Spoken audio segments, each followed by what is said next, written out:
പാട്ടുണ്ടെങ്കിൽ ഞാൻ വരൂല എന്നൊക്കെ പറഞ്ഞ് ചില ഉസ്താദന്മാർ കല്യാണത്തിൽ നിന്ന് വിട്ടു നിൽക്കും.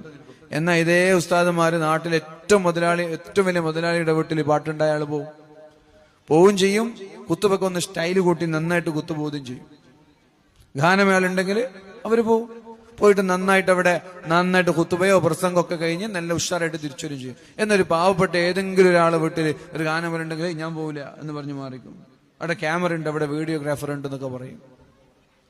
അതൊക്കെ പച്ചയായി അള്ളാന്റെ തീരുമാനങ്ങളെ അവർ കാറ്റിൽ പറത്തുക.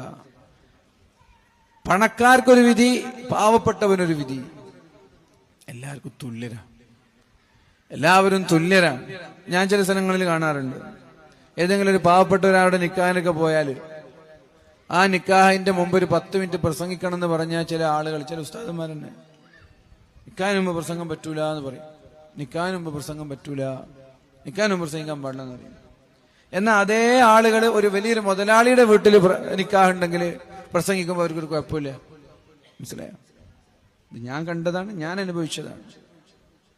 വലിയൊരു കോടീശ്വരൻ, ആ കോടീശ്വരന്റെ നിക്കാഹിന് മുമ്പിൽ 10 മിനിറ്റ് പ്രസംഗിക്കണം എന്ന് പറഞ്ഞാൽ ഒന്നും മിണ്ടാണ്ട് അവിടെ ഇരിക്കും പ്രസംഗിച്ചാൽ. എന്നൊരു പാവപ്പെട്ട ഒരാളുടെ നിക്കാഹിന് വന്നിട്ട് 2 മിനിറ്റ് പ്രസംഗിക്കണം എന്ന് പറഞ്ഞാൽ പ്രസംഗം പറ്റൂല എന്ന് പറയും. ഇതൊക്കെ ആരോടുള്ള വെല്ലുവിളിയാണ്?